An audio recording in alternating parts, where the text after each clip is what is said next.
Vote কাটার জন্য। আর আর forward ব্লকও ঘুরে বেড়াচ্ছে ভোটটা কাটার জন্য।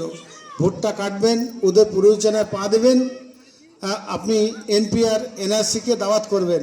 এই ভোট দিল্লির ভোট, আমি আগেও বলেছি এখনও বলছি, এনপিআর এনআরসিকে আপনারা দাওয়াত করবেন না। এখন এখন আপনাদের সামনে বক্তব্য রাখবেন জনাব সেলিম কুরুশি সাহেব। উনি ভালো বক্তা বটে এবং ঝাঁঝালু বক্তা। আমরা সেলিম সাহেবকে মূল্যবান বক্তব্য রাখার অনুরোধ রাখছি। ধন্যবাদ। আজকের সভার সভাপতি, আজকের জিপি, আজকের এই সঞ্চালক ফজলুদা। আমি সত্যি বলতে যখন থেকে এই তৃণমূল কংগ্রেসের 1 নম্বর ওয়ার্ডে জন্মলগ্ন থেকে, যখন থেকে মমতা ব্যানার্জি তৃণমূল কংগ্রেসটা করেছে, আমি এই ফজলুদাকে তখন থেকে তৃণমূল কংগ্রেসের সাথে থাকতে দেখেছি।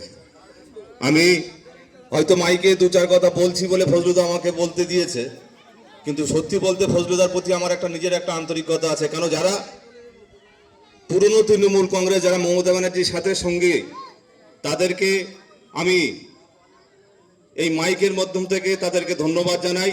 কারণ তারা যদি আজকে এই তৃণমূল কংগ্রেসটা ঝান্ডা ধরে না করতো, তাহলে হয়তো আমরা আজকে মাইক নিয়ে এই সামনে আপনাদের সামনে হয়তো বক্তব্য দিতে পারতাম না। কারণ তৃণমূল কংগ্রেস না থাকলে বক্তব্যটা দিতাম কোথা দিয়ে।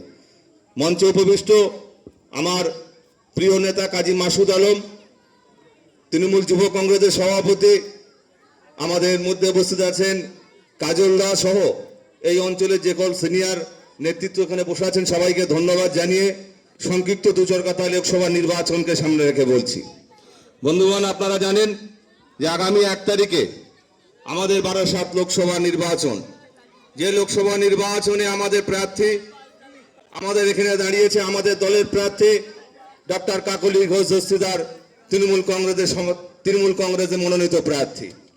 একদিকে প্রার্থী আছে আপনারা জানেন বামফ্রন্টের প্রার্থী সঞ্জীব